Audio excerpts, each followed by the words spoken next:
en fait synthèse bi monsieur comment ça s'appelle.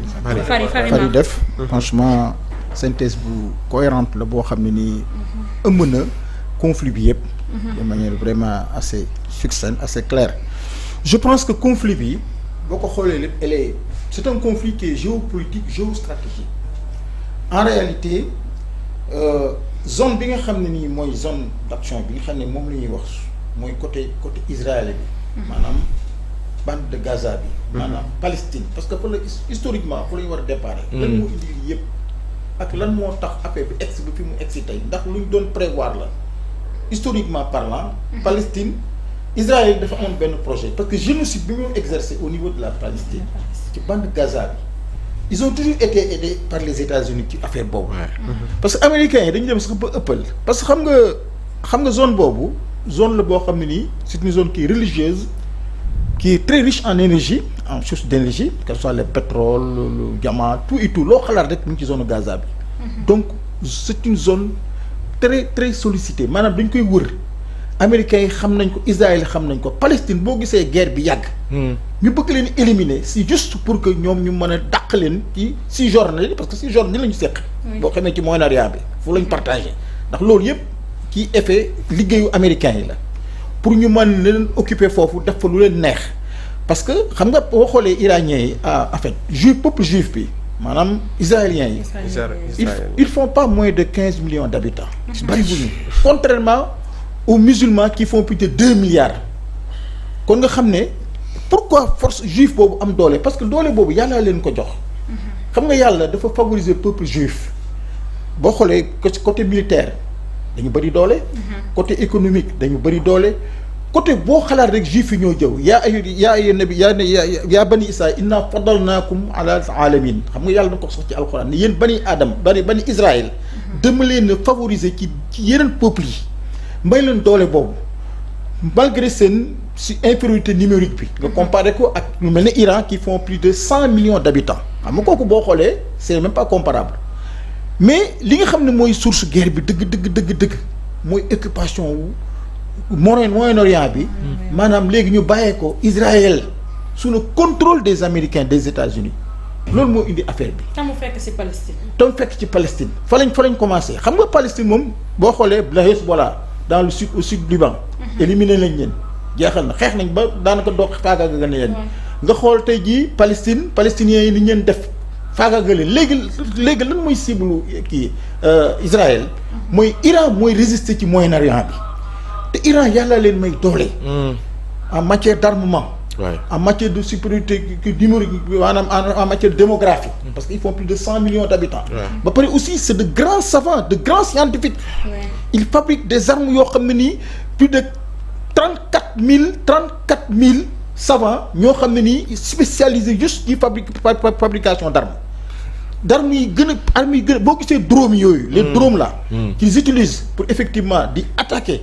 les zones sensibles israéliens yi drones yooyu ce sont les ñoom seen savants ñoo ko créé te loolu ça n'a rien à voir avec la bombe atomique bi ñu leen di taqal parce que egguñu foofu boo gisee aussi tam seen installation nucléaire yooyu pourquoi ñoom ñu teg seen bët parce que xam nañ ñii ay savants lañ dañu bëri doole te fañ jëmee réew mi bu ñu yàggee dañuy dominer monde bi or États-Unis lan mooy problème am Trump pour moom celui qui doit dominer le monde parce que moo yore doole ji moom aussi mooy dooleel Israël c'est un petit peuple de rien boo koy juif yi boo xoolee tey jii aux États-Unis gis nga ni ñu fa amee doole parce que juif yi ñoo fal presque Trump boy sat ñoo téye koom gi ñoo téye médecine bi ñoo téye justice bi lépp juif yi la loolu yëpp nag li moo tax seen seul problème mooy nan lañ mën def pour occuper bande de Gaza bi pour moom ko xam nga Trump amoon na fi benn projet si vous vous souvenez un peu ci gannaaw dafa bëggoon déplacer le peuple palestinien yóbbu leen côté Égypte pour libérer zone boobu jox ko Palestine jox ko Israël pour ñu dëkkee fa mais loolu yëpp ay projet la yoo xam ne nii daf ko bëgg a def pour dominer monde bi léegi nag Iran du réew mu ndaw parce que c'est de grands stratèges ci côté guerre dañu xam fi ñuy attaquer fi ñuy cibler parce que boo xoolee tey boo xoolee tey les dômes yi nga xam ne nii ñoom ñoo doon atténuer puissance su missiles yi ñuy sànni parce que xam nga Israël day am dóom yi parce que bu kii sànnee rek ce qu'on appelle les bombes chirurgicales dañu dem ba defar ce qu'on appelle des bombes chirurgicales xam nga bombe yooyu lan la mooy day bay attaquer cible bi directement dawee fële. puissance bu ñu la kon énumérer ñaata milliers de kilomètres heure doo ko comprendre. léegi 100 000 kilomètres heure gis nga léegi dañuy dem ba doom yooyu nga xam ne moo doon atténuer kii bi. dañu dem ba percer ko ba yàq doom yi. Israéliens yi dem nañ parvenir à cela donc pour dire que ñoom aussi c'est pas du ñu ay dof te xam nga le problème de ce conflit xam nga lan la aussi en même bu fekk côté boo xoolee côté économique aussi côté religieux la parce que boo xoolee américains yi lii seen problème xam nga ñoom l'Europe et même l'Europe dans son ensemble globalité seen problème mooy la montée en puissance de l'islam c'est ce que loolu lañ bëgg a freiner te xam nañ ne le seul peuple qui résiste à l'heure actuelle mooy le peuple iranien les Perses te ñu yàgg xam ne état hébreu xam nga mooy israélien yaa xamante nañ seen biir léegi nag perse yooyu muy iranien yi li ñu bëgg mooy xam nga fi mu ne nii boo xoolee Iran actuellement révolution bi dafa commencer parce que le peuple iranien dañ naan actuellement ils sont tellement fatigués ci affaire guerre te depuis que ayatollah nekk fii li ñuy seen seul souci mooy nu ñu demee toujours en guerre parce que xam nañ guerre nañ contre Syrie rey nañ Syrie rey nañu zone boobu yëpp rey nañ ko léegi seen problème mooy dañu bëgg libéré wu pour jéem a dund nag parce que iraniens yi dañu nekk souvent ci ay dictature ci la ñu nekk léegi nag comme Mossad moom mooy service de renseignement bi nga xam ne moo nekk Israël Mossad day infesté ci biir Iran pour xam fan la cible bi fan la léegi nag day jaxase peuple iranien bi ak ayatollah parce que boo xoolee les 70% du peuple iranien dañu xaw a commencé di révolter wu contre le régime en place léegi nag côté religieux boobu lañ bëgg a faagaagal ñoom itam am nañ ci objectif mais malheureusement pour eux affaiblir ko voilà autorité boobu aldalaayota mais le chef religieux loolu tam bokk na seen objectif c'est vrai que y a ce qu'on appelle les attaques nucléaires pour éliminer dégg nga dem attaquer disons les installations nucléaires d'accord naa parce que xam nañ ni Iran tiit nañ ne dafa am mais bombe atomique mais en réalité li ñu bëgg mooy jaxase peuple boobu ak ayatollah Khomeini te Benyamin nëbbu ko sax daf ko ne yow laay ñu attaqué. voilà suprême pour ñu ko yow laay bëgg a jot parce que loolu bu ñu ko éliminer rek ñi théoriser sax mu ngi nekk ci tànku daaw ak yooyu yëpp. justement mais du ñu daw xam nga iranien yi les iraniens est tout résistant iranien du daw xamu ko iranien yi c'est des belliqueux c'est-à-dire ñoom non c'est vrai excuse-moi terme ñoom guerre moo leen gënal kaay lekk te dañu am fit te am nañ moyen am nañ xam-xam am nañ aussi itam démographie bu am doole parce que ça fait l'Iran fait plus de 100 millions d'habitants contrairement ak Israël qui fait ay 15 millions ou quelque chose comme ça donc du benn te 100 millions yooyu au moins neel 70% yëpp ay scientifiques lañ ñëpp am xam-xam ci côté armement ci côté santé boo xoolee les médecins la femmes yi nekk iranien yi ñëpp côté médecine ñoo ko dominer ci monde bi xam-xam bi lañ am boo xam ne lu ne mën nañ ko faj donc yàlla moo leen may xam-xam ba pare aussi ñu am foi am gëm-gëm te aussi c'est des nationalistes yoo xam ne nii or kenn mu c'est-à-dire même actuellement nii bu ñu leen bëggee jaxase sax nationalisme boobu mooy feeñ ci seen deret que ñoom ils vont se retrouver autour de l'essentiel pour combattre l'ennemi commun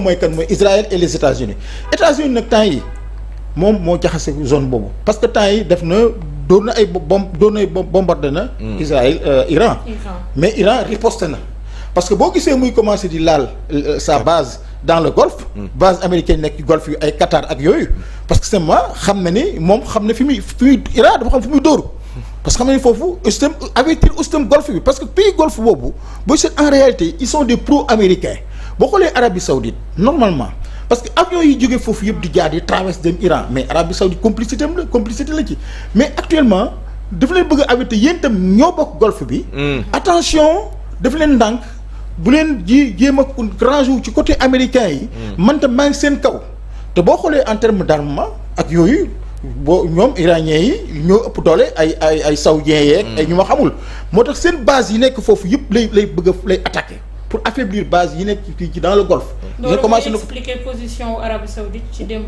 bataaxal bi ñu fësal. di condamner fermement attaque bi nga xamante ne Iran def na ko jëmale ko ci base américaine bi nga xam ne moo féete ci Doha.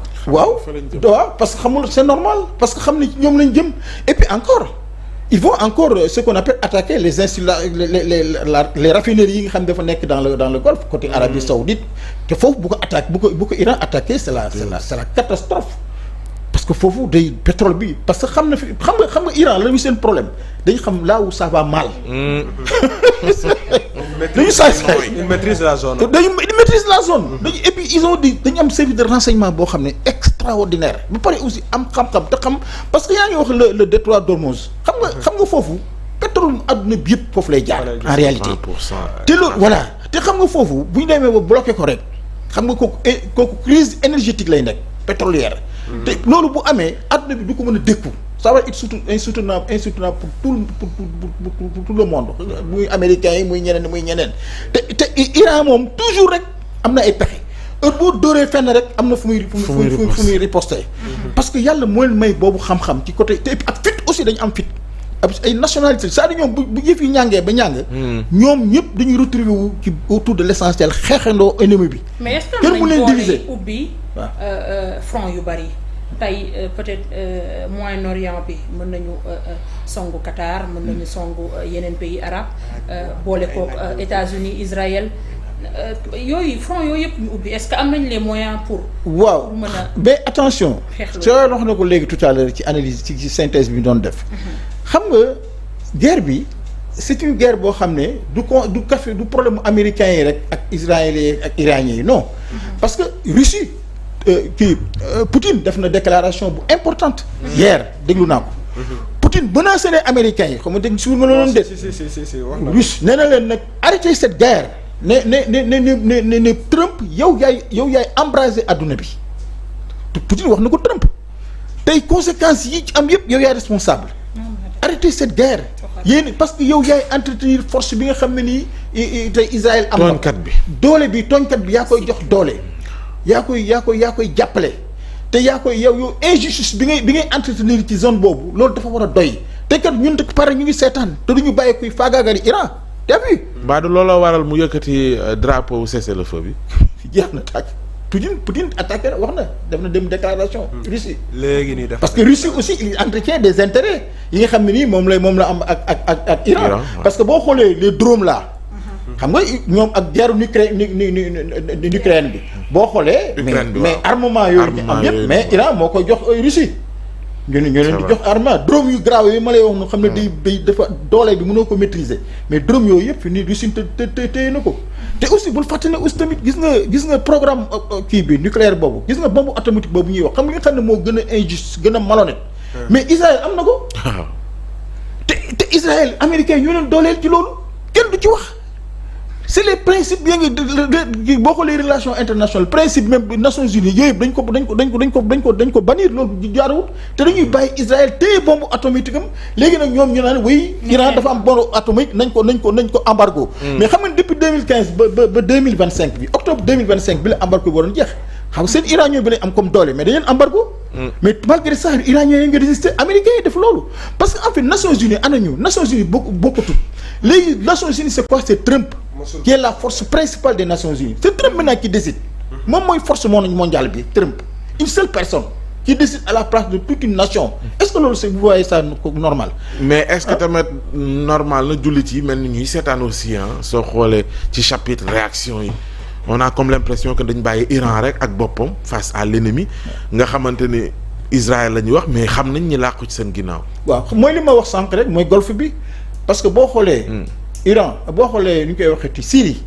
rey nañ ko dee na Syrie moo doon jàppale Iran ci Moyen-Orient bi mais rey nañ ko ba dee nañ gis nga Assad daw na xam nga Syrie moom faagaagal nañ leen côté après ñan ñooy jàppale iranien Arabie Saoudite ñoo ko mënoon te Arabie Saoudite ñoom itam xam nga comme bokkuñu c'est des guerres de religion ay chiites yeeg xam nga ay sunnites yeeg loolu c'est plus complexe quoi bu ñu ci duggee day gën a compliqué yooyu tax na ñoom iranien ak saoudiens yi mosuñu juboo léegi nag américains yi itam comme il contrôle le truc le golfe boo leen waxee des arabes dañuy mer c'est des Perses ñeneen ñi nga xamante ñoom voilà ko xanaa ko gis nga léegi comme ñoom ils veulent contrôler le golfe américains yi dañoo yoree golfe bi dañ ko téye moo tax saoudiens yi ils sont de mèche ak kii et puis boole ko seen président bu bees bi Mohamed bi kii saoudien bi il a été fait ses études aux États-Unis américain pur sang la non moom américains yi la gëmul leneen boo xoolee programme yi ñu tëree yëpp actuellement Arabie Saoudite tout est bouleversé Arabie Saoudite bi nga xamul ñun mais fay ne ak léegi dafa changé c'est des américains c'est des pro-américains donc américains yi ñoo contrôler zone boobu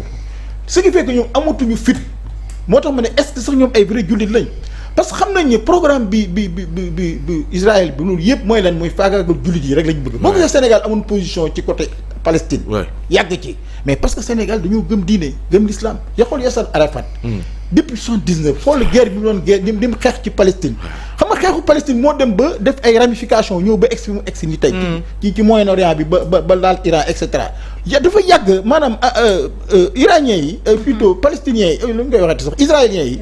dañu yàgg dominer foofu zone boobu. parce que ku fa nekk comme luy dool def léegi Arafat ñun yàgg nañu jël ay position Sénégal en tant que pays musulman enfin majoritairement musulman quoi le Sénégal Yasser Arafat dama na ba joxoon nañ ko passeport diplomatique du temps de Senghor pour mu mën a dem à travers parce que dañu ko bloqué woon ñoom ko doon ko dimbalee ak aussi entourage am ñëpp ngeen amoon nga passeport de service pour mën di dem ngir ay contacts à travers le monde mais pays musulman yi doole bi ñu am ci côté pétrole ak yooyu bu fekkoon boole woon nañ seen doole comme ni nga ko waxee tout à l'heure kon tey jii américains yi du am parce que américains yi ñoom dañoo soxla pétrole golfe bi les installations raffineries yi nga xam ne mi ngi am ci golfe boobu yëpp américains yi dañu ko bëgg a contrôler loolu seen problème moo tax ñoom ay base un peu partout loolu iraniens yi xam nañ ko mais gis nga bu demee ba yëf yi ëpp leen doole xam nga fan la ñu def ils vont attaquer les raffineries yi installées yi nekk ci golfe bi iraniens yi fa lañ jëm xam nga par objectif dañuy dem par objectif par étape actuellement nii base militaire yi nekk golfe yi ñu ngi koy attaqué gis nga moo fi am temps yi Trump sumi na casquette am de changé na discours am ndax léegi nii ñu ngi gis ni nee na bégul ci li nga xamante ne mooy Israël ci taxawaay bi nga xamante ne moom na am ndax dañoo conclure accord ni dañuy cesser le feu nee na mu xëy suba gis ni Israël bombardé na ki nga xamante ne mooy Iran am na sax lu mu wax ci Netanyahu ne dafa bëgg ray dafa bëgg def nangam moo tax bëggul cesser le feu muy sumi vestam bu tayee mu ànd ak Israël ban Trump la ñu war a gëm ñun. waaw xam nga Trump finalement lan la ñu nam réellement ci guerre bi est-ce que du fexe ba chuteloo li nga xamante ne mooy pétrole bi pour pouvoir en tirer profit. waaw xam nga Trump li ma la wax rek Trump moom il est versatile. on ne peut pas le situer encore sur le terme. c'est quelqu'un boo xam ne. on ne peut pas le situer Trump. Trump il ne gère que ses intérêts. Trump est un homme d'affaires, est un businessman. Tout ce qui touche à ses intérêts, il est prêt à retourner sa veste mu def xal jox un beneen discours. te xam ne il est menacé par l'Union soviétique. parce que gis nga Poutine déclaration bi mu def ko mere daf na ko yow doole ji Israël am yëpp yaa ko jox. injustice bi fay am yëpp yow yaa nekk à l'origine. te gis nga Corée du Nord comme ni ko sa waay la xëy ils retiennent la bombe atomique attention gis nga guerre bi. bu ñu deful attention maîtriser wuñ ko rek on assiste à on va vers une troisième guerre mondiale. l'escalade te gis nga boobu ce serait vraiment la catastrophe. parce que les bombes atomiques dafa am ay pays yoo xam dañ ko tëñee gis nga dans le monde musulman là boo xoolee le Pakistan am na bombe atomique si Pakistan am nañ bombe atomique. ñu ngi ko téye ne xuum di noppi. Corée du Nord am nañ bombe atomique. yaa ngi may dégg gis nga Iran yii dañu suul seen bombe atomique mais kenn du ko mën a gis fañ ko denc ñoo ko xam. bis bu dee bu yëf fi ñëw donc bombe bu jot bokkut ak Hiroshima ak Nagasaki bu jot deuxième guerre mondiale parce que boobu bombe atomique boobu bariwul woon. bon y avait que l'États-Unis. États-Unis waaw mais léegi pays yooyu yëpp ils détiennent ce qu'on appelle la bombe atomique te gis nga bu ñu demee bu jëf fi tàng ba tàng. dañ koy utiliser. te waa adduna bi moom la ñuy faagaagal léegi nag moo tax nag Poutine avertir Trump di ko nag attention. yaa ngi embrasé Trump même dans son camp.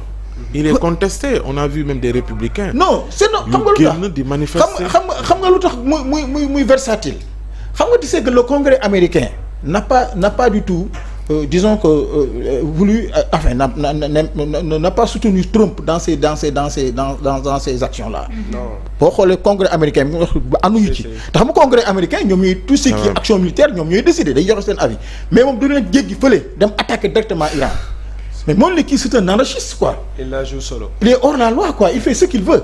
il moom doole daal la xam ak kii bon benn boo xoolee aussi le peuple américain actuellement ils ont des problèmes économiques énormes xam nga boo xoolee au chômage bi ni mu amee doole États-Unis actuellement Trump leur avait promis que effectivement une fois mu accéder au pouvoir daa régler seeni problème yépp chômage beeg économie beeg wax a wax te peuple américain bi musul ànd aussi ci guerre bi.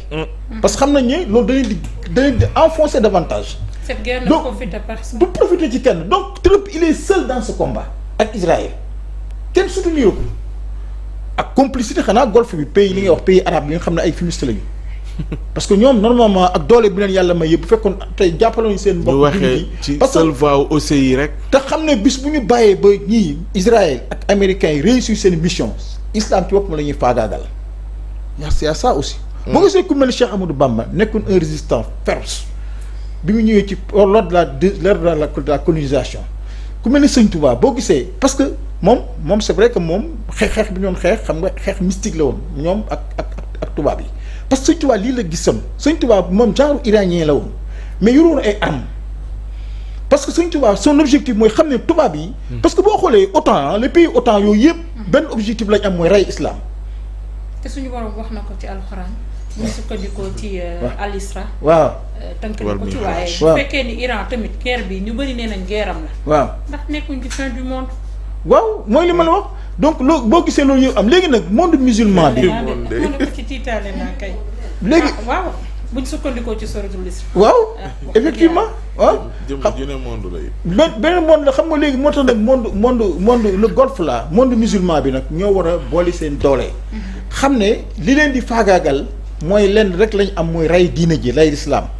te gis nga bu ñu nee ba Israël objectif am bi am parce que Israël du abdiquer mukk du retourner de gis nga Israël. tant que faagaagugul Moyen-Orient bi ba téye ko ci loxoom. du kon xanaa loolu taxoon Ayatollah doon wax ni ñoom it tant que jëleewuñ leen fii. waaw. waaw objectif mooy fexe ba ñoom it ñu jëlee leen fii. waaw parce que ñoom seen objectif mooy xeex l'islam rey l'islam pénétrer ko ba pare jël richesse bi am ci golfe ci Moyen-Orient bi yëpp loolu seen objectif. donc loolu nag pays musulmans yi dañ ci war a jël conscience xam ne. ennemi commun bi ñu am yëpp mooy Israël ak ay États-Unis te États-Unis sax kenn rek la mooy Trump. parce que Trump aussi vous savez que Trump est un juif te juif yi ñoo ko fal. te il a aussi des parents juifs xam nga am na tuuti traite juif quoi Trump ci moom dafa am ak ñoom ay liens de parenté ci ku bokk loolu. tey looloo tax fi mu ne nii lépp lu juif yi bëgg. ci ñoom la bokk.